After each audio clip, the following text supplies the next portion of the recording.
Hello বন্ধুরা, আমি ফরিদ। আজ আমরা আলোচনা করব একটা গুরুত্বপূর্ণ ইনফরমেটিভ ভিডিও নিয়ে। তো চলুন শুরু করা যাক। আজ আমরা আলোচনা করব অ্যালকোহল গ্লাস নিয়ে।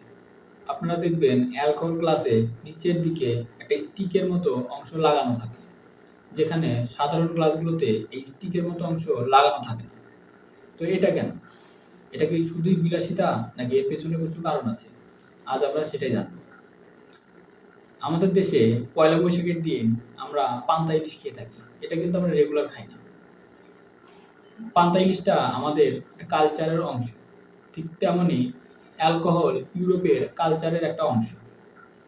ইউরোপের তাপমাত্রা অনেক কম, -63 পর্যন্ত হয়ে থাকে।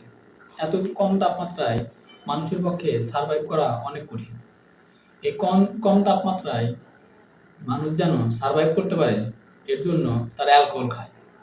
যেখানে মানুষের শরীরের তাপমাত্রা 98.4 ডিগ্রি ফারেনহাইট, যা বাইরের তাপমাত্রার চাইতে অনেক বেশি। আর এই তাপমাত্রায় সার্ভাইভ করার জন্যই ওরা অ্যালকোহলটা খায়। আর বাংলায় দুইটা প্রবাদ আছে।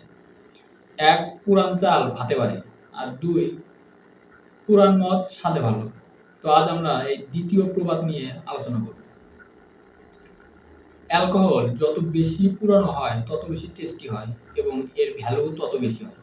এর জন্য অ্যালকোহলকে প্রিজার্ভ করে রাখা হয়। অনেক অ্যালকোহল দেখবেন 100 বছরের বেশি হয়ে গেছে অ্যালকোহলের বয়স, যা একটা মানুষের বয়সের চাইতে বেশি। এইটা অ্যালকোহলের যত বেশি বয়স হবে তত বেশি ভ্যালু বেশি হবে। এই ভ্যালু যেন বেশি হয়, এর জন্য এই অ্যালকোহলগুলোকে প্রিজার্ভ করে রাখা হয়। আর এই অ্যালকোহলটাকে যেহেতু রেফ্রিজারেটরে প্রিজার্ভ করে রাখা হয়, তাই এটা অনেক ঠান্ডা থাকে এবং এর একটা টেস্ট থাকে।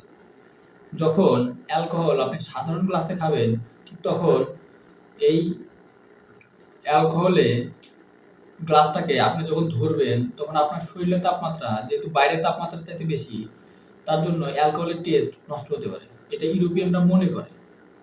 তার জন্যই ওরা অ্যালকোহল খাওয়ার জন্য গ্লাসের নিচে লম্বা স্টিকযুক্ত গ্লাস সেগুলোকে সেই গ্লাসগুলোতে অ্যালকোহল খায়, যেন অ্যালকোহলের টেস্টটা নষ্ট না হয়। তো আজকের মতো এ পর্যন্তই। বিদায়।